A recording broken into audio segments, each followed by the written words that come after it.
right, man. It's rumors out there, and Rick Lesnar saying it, and also Robert Guerrero is pushing for it. There's rumors out there that Robert Guerrero could push the fight Jaron Ennis, and that fight could be coming now. Apparently, people assuming um, that Jaron Boots Ennis is going to be signing with the PBC. Now, his father said they was in talks with multiple boxing outfits. Also saying that he's also saying that he's also saying that they want to go where all the belts are at. So for the most part, the majority of belts in the welterweight division, and as of right now, at the 154-pound division, is with PBC. Now, side note, I find it funny how, people talking about how Devin Haney's a weight bully, but nobody like really, and Benavidez that he gets that flack too, and people don't talk about Boots in that way. And some people do. But if you can make the weight, I don't care. All right. Now, apparently, Jamil from YSM Media, go subscribe over there. My Philly brother said PBC might have another couple network deals or network deal coming. I ain't heard nothing. Don't mean ain't nothing happening. He close to a lot of them guys in Philly, and a lot of them pro Al Heyman guys that way. They probably would know better than I asked a few questions here and there, but I just really don't care no more. I just let people bring information. But nonetheless, Rick Glazer said solid rumor of Boots Ennis fighting 40-year-old Robert Guerrero next. You can't make this ish up. This will be a horrible, gross mismatch. Outlet changed from Showtime to Amazon, but it looks like it's still the same crap from PBC Boxing. Hashtag PBC Boxing. Now, I assume he's fighting Robert Guerrero. Obviously, he's probably going to be on a fight-by-fight deal with PBC or sign a PBC. His daddy said the only problem they have for signing with Matchroom is where the belt's at. How they going to get the belts. So, and right now, Eddie Hearn don't have no access. He had to send Devin Haney and Conor Ben and get belts, and that's not no guarantee with the winning and then the politics and all that.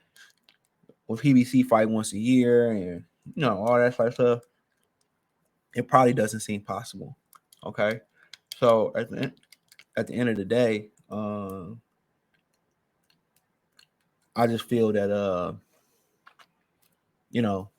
that's probably is where he's gonna land at, assuming. But at the end of the day, Robert Guerrero really ain't even a name no more. Real talk. He beat 40-year-old Berto. I didn't even watch and wouldn't care to watch. I have a life. At least that day of the weekend, I had a life. So I wouldn't care to watch him fight Andre Berto. Why would I waste my life watching that? These dudes fought, about damn near a decade ago? I don't care about that shit. You know what I'm saying? But it was a breezy fall night for a lot of you jokers. But I wouldn't sit there and watch that shit. I'm sorry. I'd rather continue to watch reruns of The Wire. No cap. But I mean, shit, it is what it is. Because Barrios, one thing I was gonna mention about, he said he might fight Barrio next. Think about that. If Barrios get upgraded to WBC champion, then you might as well just do that unification. Because I don't know, the WBC rules, it changed. They really ain't no set rules. It's basically on the humbug, on the fly, a lot of that shit. It's basically end up going off a vote. Okay. But one thing I seen with Mendoza taking on Tim Tszyu didn't get Mendoza's interim WBC title. So that's one thing you got to look at. Mendoza still is, you go to the WBC website, last time I checked, Mendoza is still the WBC interim champion. He's still the WBC interim champion. So at the end of the day, with him being the interim champion, it's just to the point where it don't seem like if you hold a major belt, you gonna be a champion. you're gonna get that interim title. You know what I'm saying? So it don't make no sense. So yeah, Barrios. Hold on, maybe they removed him. So yeah, I think they moved Barrios. Hold on. So international. So yeah, I don't see Barrios. Damn, I could be looking at this ish all wrong. So they got Crawford as the champion, the silver champion, some guy from. So yeah, they got a couple silver, but I don't see Barrios as the interim champion right now. Not on their rankings. So here I'll show y'all. So we go down the list. We got Cody Crowley number 1, Soli Kamisic from France 2, Josh Taylor 3, Ivresian 4, Connor being fine, Giovanni Santillan 6, Delani McGimbang 7, 8, Jamal James 9, Abel Ramos 10, Ryu Carroll.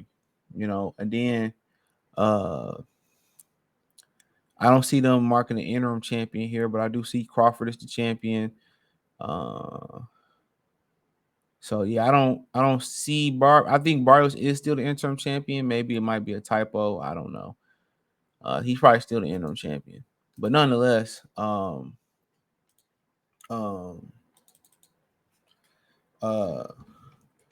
mean, shit. If they want to do this, if they want to do, I mean, it'll be a step backwards for me. And I'll explain the Cody Crowley thing. Jaron Ennis explained what happened with Cody Crowley, but not Cody Crowley ranked number 1 in the WBC. Wow, no, you know, you know, you know, but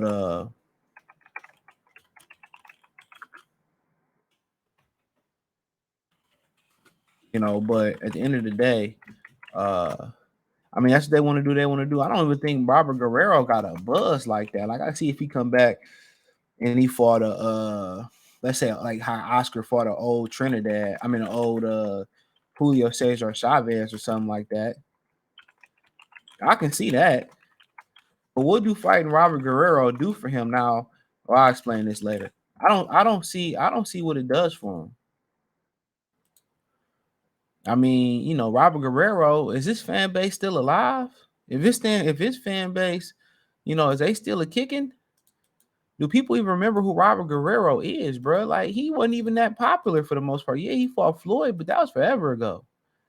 So what do you get out of this? I mean, I understand Robert Guerrero get one last payday, and it's not even like he got a track record for upsetting younger guys lately. Like what's the homie that always was giving to young guys tough fights? Bald headed cat, just retired. Man, Luis Collazo. You know what I'm saying? Like he ain't even got a reputation for upsetting young guys or giving young guys a tough fight for Luis Collazo. You know, he ain't even got a reputation for that. You know, so that's kind of my thing about it. He ain't even got a reputation for for for that. He ain't even got a reputation for that. So maybe he can create a reputation, but at the end of the day, this is hustling backwards in my opinion for Jaron Ennis. This is hustling backwards, man. Like at the end of the day, man. I mean, and if this is true, obviously this is gonna probably be a co-feature or something like this. This probably wouldn't be a main event. But if this is true, I mean, I don't know what to say. I wouldn't know what to say. Really, I would not know what to say. You know, of course, Robert Guerrero would embrace this opportunity to face Jaron Ennis. It means always one last little payday. He said, "Bring him on down." Guerrero said during an interview with the boxing scene, "He's a sharp fighter, very slick and smooth. He's an incredible fighter, but Guerrero never shies away from any fight. It has to do with experience. I know he's never been pressed hard. It's an incredible fight, bro. You 40. Why are you still fighting, bro? Why are you still fighting? If you need money, I get it. Shit, I feel you, bro. Okay, no Americans really afford to retire. That ain't no cap. But you know. But I mean, if you get opportunity, he ain't even ranked nowhere in the top 15, but they can pay for rankings. That's why I laugh when people talk about, oh, you ain't ranked. Man, they pay for Curtis Stevenson to get ranked. When he fought Gennady Golovkin, he won ranked. He talked himself right into a fight. So, but at the end of the day, that is what it is, man. If that's what they want to do, you got the right to watch it, or you got the right not to watch it. No kizzy. But real quick, Jaron Ennis kind of spoke on what happened with Cody Crowley. Apparently, Cody Crowley, manager or coach, was on the Boxing Voice. I think that's what they said. He said, he did an interview with Jamil Watson Media, and he basically said that his manager or coach was saying it wasn't enough money for them to take the fight, so they pulled out the fight.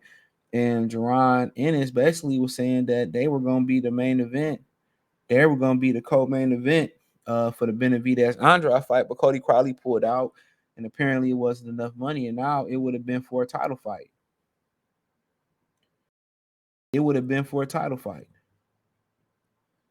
So he pulled out, but then again, if you look, and it sounded like Cody Crowley retired too on social media. Maybe that was just him kind of being emotional or whatever. But nonetheless, um, he said that he basically said that that kind of messed him up. So then he didn't have an opponent to fight.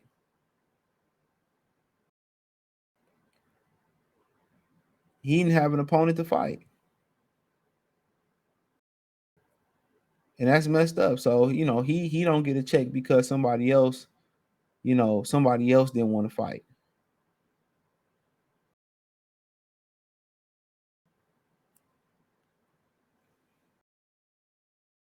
Because somebody else didn't want to fight. So basically he said Cody Crowley ducked, but not Cody Crowley ranked number 1 in the WBC. So you know how it go.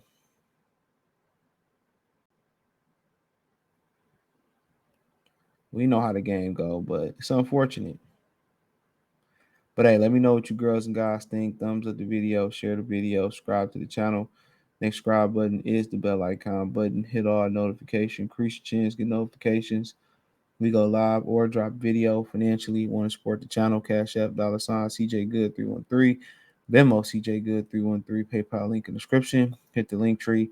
Find me on Twitter, Instagram, Spotify, Anchor, Cash App, Venmo, PayPal, Apple Podcasts, Google Podcasts, the whole nine. Appreciate the love, support. Let me know what you girls guys think in the comment section. Check out the Box Room playlist. Peace. In the Box News playlist.